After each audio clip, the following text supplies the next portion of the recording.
Welcome back to Digi, bro. What's up? I got poison sting for my fucking sand shrew. That's what I wanted.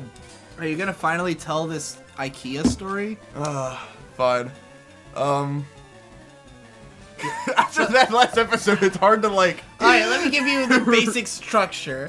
Ikea, a Swedish furniture restaurant. Not restaurant. Swedish furniture emporium. The only one that's near us is 2.5 hours drive away. It's all the way up in DC. 3.5 hours drive away. How long? No, it's 2.5. Okay. 2.5 to 3. But anyways, backstory. Hope's trying to move out sometime in the summertime, and she's gonna move in with her gay friend because I'm probably gonna move off to LA. And so, they've been wanting to go out Ikea to look for some furniture. She just wanted to get like a nightstand, which is funny because we went like all the way out there to get a nightstand, which I had no problem with because I wanted to go on an adventure and I didn't want to get anything anyways.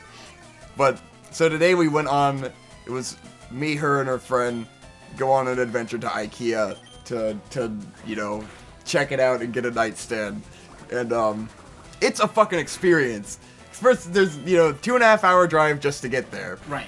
Which is already pretty epic. You show up and it's like, it looks small in the distance and then you keep getting closer and it just gets bigger and bigger and you're bigger and it's like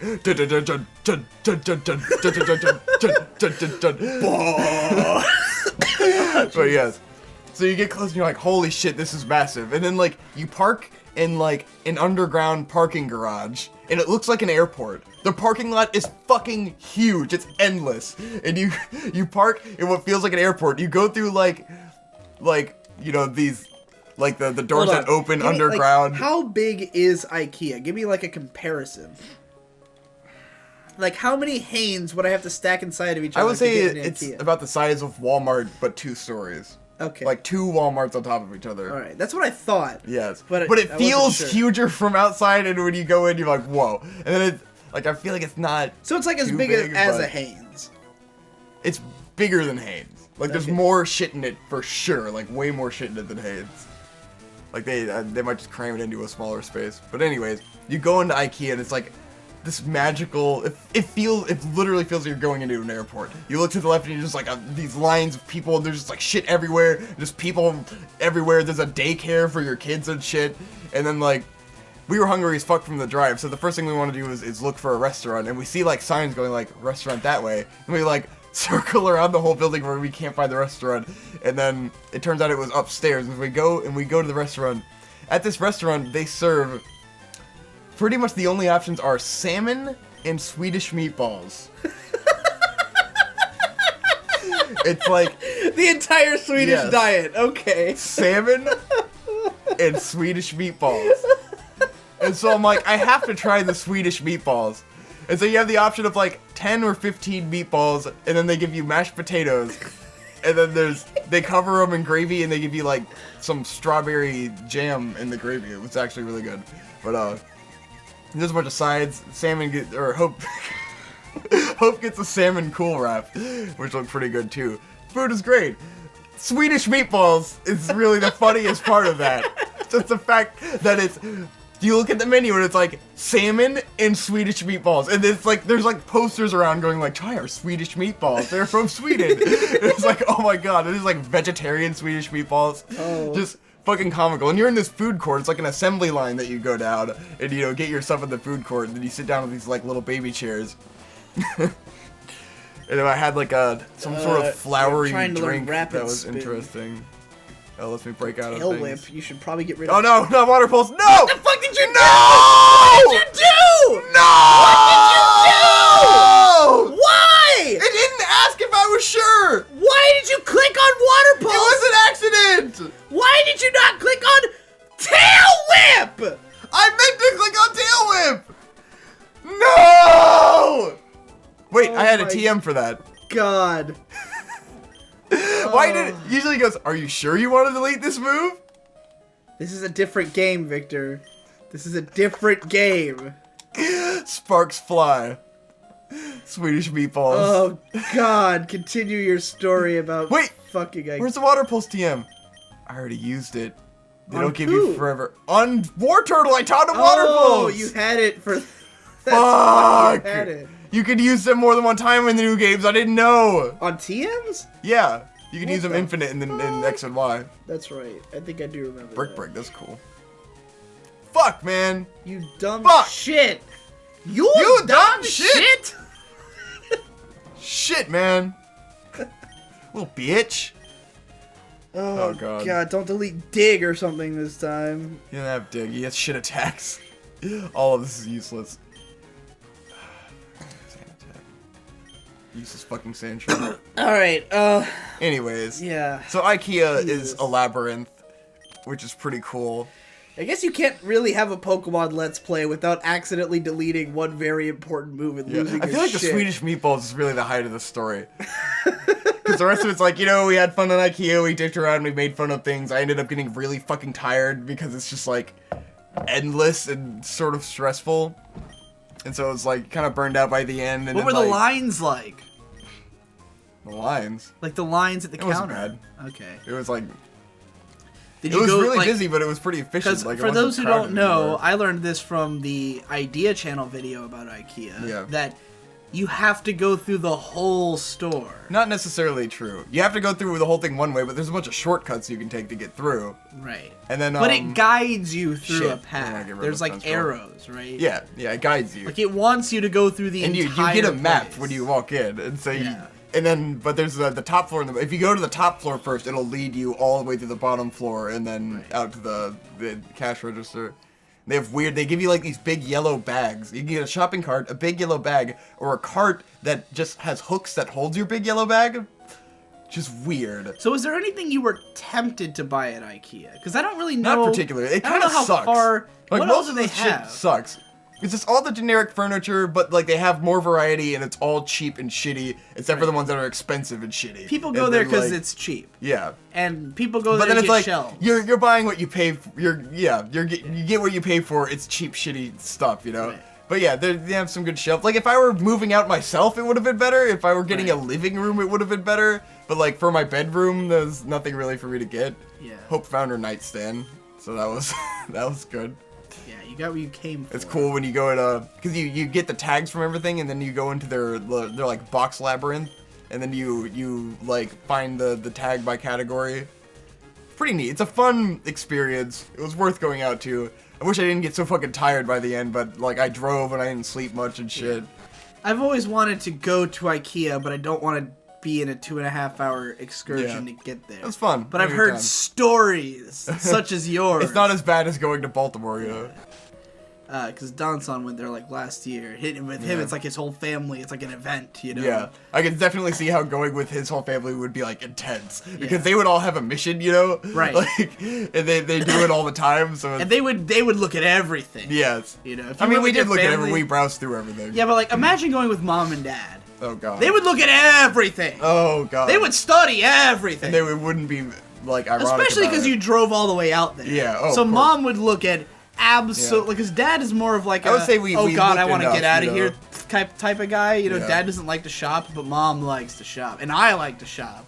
But I also, if I see things I don't care about, I just like I lose interest. You know, mom doesn't lose interest.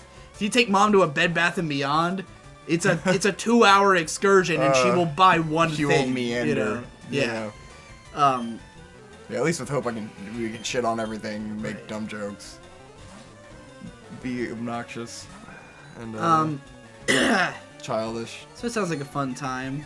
Yeah, and then we went to this mall afterwards, and then it was funny because it's like, we went all the way out here, so I wanted to spend more time, and I was hoping I could kill enough time that we could eat dinner out there, because Donson said there were a bunch of cool food places, and they said the mall was cool. And we go to the mall, and it's just like, none of us really like malls, and we don't want to spend any money, and it's all the same shit you can find here, so we just walk up and down. This mall is like, it's gotta be like a mile long, but it's just like one strip, so it doesn't loop back around. So we walk all the way to the one end, and then we walk all the way to the other end. And I was looking for this candy store that Brandon said was there, which turned out to suck. But like, so we just spend all this time in this mall getting tired as shit, and it's like hot. And we're like, oh yeah, let's just go home. I tried. Yeah, it's funny, you know, I like malls. There's nothing to do. What do? You just go. I mean, it was cool to see the structure of the mall and the architecture and the fact that it only has stairs that go down. Like you just go down, and then up. All right, I'll say American malls aren't that impressive. Yeah, it's not like if you went to a mall in the Philippines Right. or Tokyo where it's cool shit. It's just Yeah. like, this But is just a mall. I like malls and all the because stores are too expensive. I just like the idea of like a bunch of stores in one place. It's cool. Like, it's cool to look at, but it was a boring mall that was too long and got tiring. most of the malls around us, like Lynn Haven Mall is like okay, but it's just like they have a great movie theater and like there's a GameStop in there. But you have to be into mall shopping, you know. You have to be into those I don't buy stores. any clothes, so like malls are fairly useless. But like in the Philippines, it's like toy stores everywhere, so it's great. Yeah. They had a Lego store, but I was like, yeah, cool, whatever. The only store we went into was the As Seen on TV store. That's hilarious. But yeah, man. So while you were because I said I want to go to Ikea, and you said too bad. I wouldn't have been able to go anyway because I didn't wake up till 4:30 in the afternoon. I spent that time marathoning Konosuba. You watched it. Yeah, it's cool. It's great. It's great. On my cord. I wrote a video about it. What? How can I just get on your cord? It's probably been on my cord the whole time, and I just don't notice. Oh, it's stuck under your wheel. Whatever. Why is it now bothering you if it hasn't this whole time? I tried to like pull my hands off. Oh. Yeah, Konosuba's great. It's an excellent anime show. Who's your favorite? Probably the blue girl. Aqua? Yeah. She is fantastic. She's stupid as hell. I love it's that. Amazing. I love that they're all kind of awful.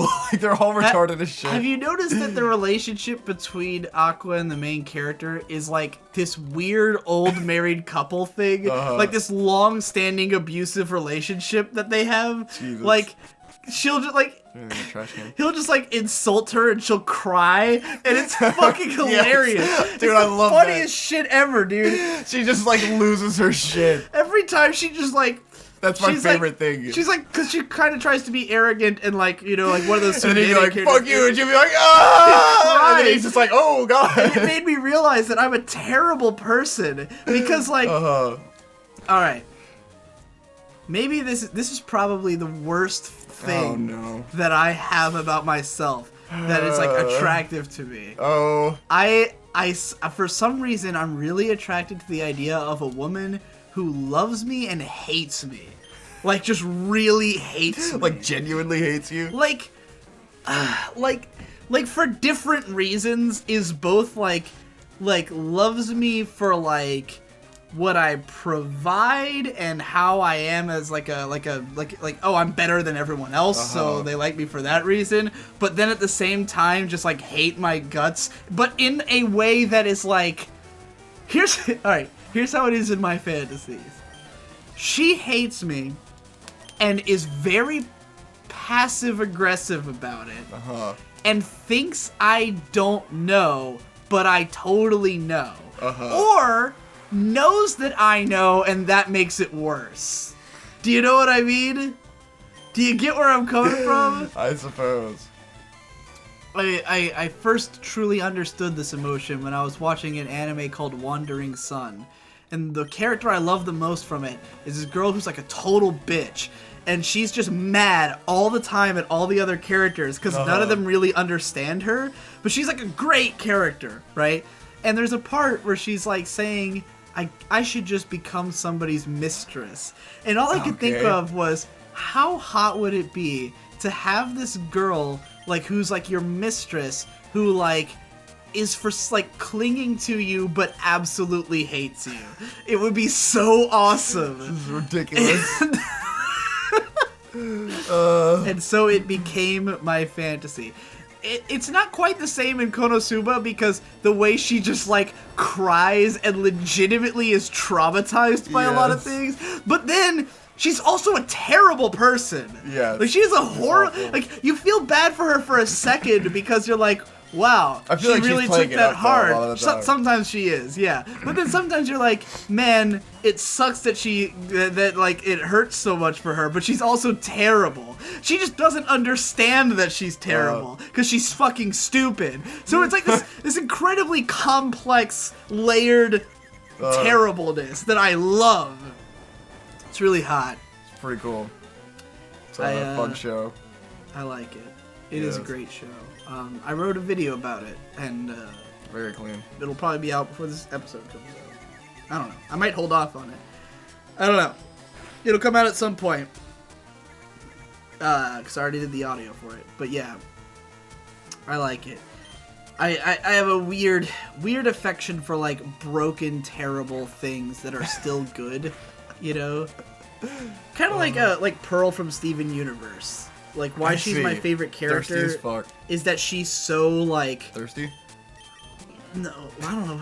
Like she's thirsty for Rose, I guess. Thirst is the worst. I like her. If Rose was still around, she wouldn't be as cool. Because she'd just be someone who's like a loyal follower. She's great because she's broken. Yeah. You know, that she's like... That she is like at once a competent and intelligent and like, you know, like somewhat good-natured person, but also a total bitch and like... And also like spiteful and has this like dark side. I love it. That's what I like. Cool, bro. It's kind of like you sure like that. It's kind of like Dick Masterson with his whole thing that he wants to like it's more attractive to him that he has to pay for sex, like not directly, like I said, prostitution, but like he loves that like women are into him for his money. Yeah, and he wants that. That's hilarious. Like, I don't quite feel that with money, because then I'd have to make a lot of money. And I am attracted to women having money and doting on me. I love that. Jesus. I guess I'm more into, like, psychological dependency. Oh, God. It's hot. Can't deal, man. You know, you're too logical, Vic.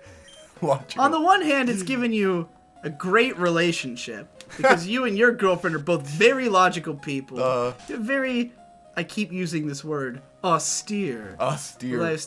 Uncomplicated. Define, please. Austere means like, you know, simple, clean, very clean. Basically, it means very clean. Alright. Like how CGP Grey doesn't keep any, like, knickknacks in his house because he's obsessed with, having an austere environment, you know.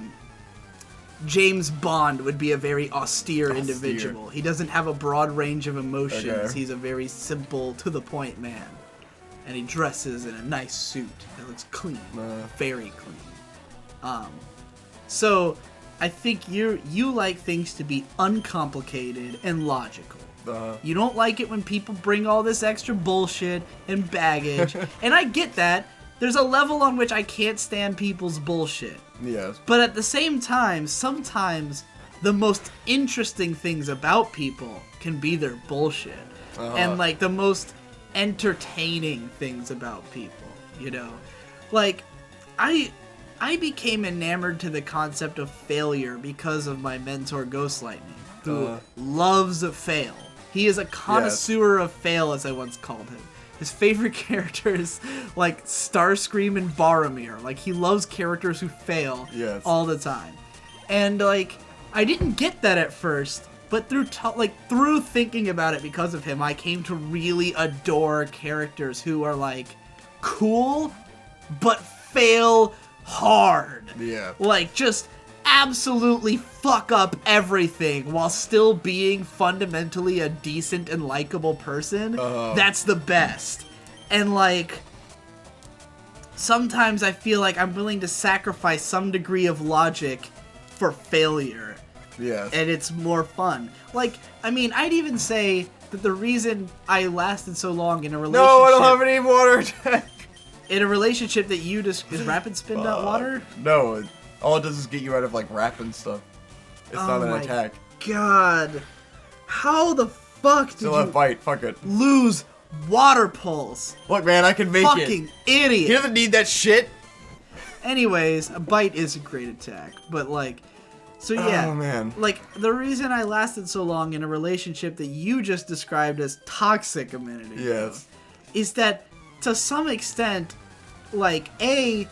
it was more of a challenge to be like, well, if I can still like you after this, then I must really what the fuck? Be into you. And then also because the failure of it was hilarious to me in some ways. Okay. You know?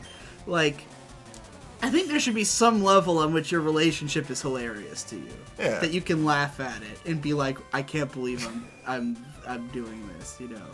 I was dating a hardcore redneck Republican whose dad was a KKK member. Hilarious. Oh my god. It's pretty hilarious. As someone who was raised There's something in, about the way you see your own life. Where it's like you're almost an outsider to it. Because it's the same thing with your... What you described is just the same as your image. Where you're like, I have to be this dude with the crazy beard because I'm the one who is that guy. And like...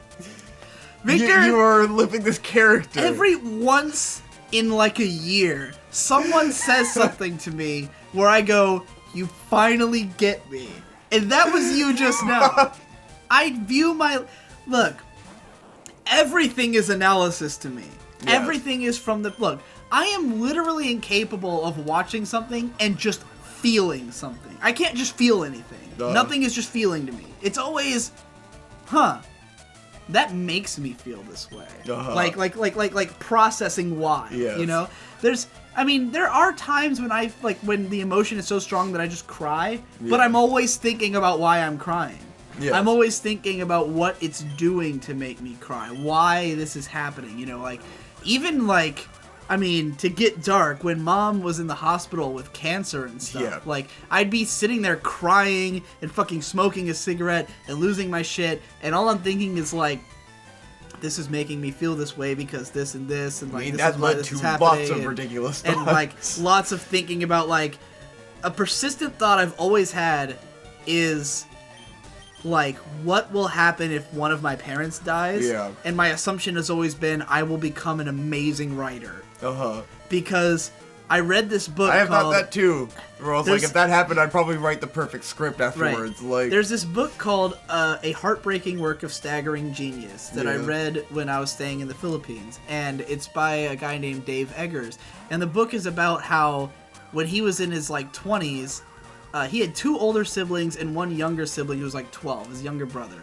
And like, his parents both died of cancer within the same month.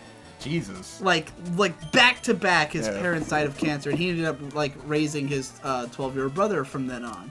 And like, he wrote this whole book about it, and it's like this postmodernist masterpiece. It's totally in my like ballpark of things I would enjoy.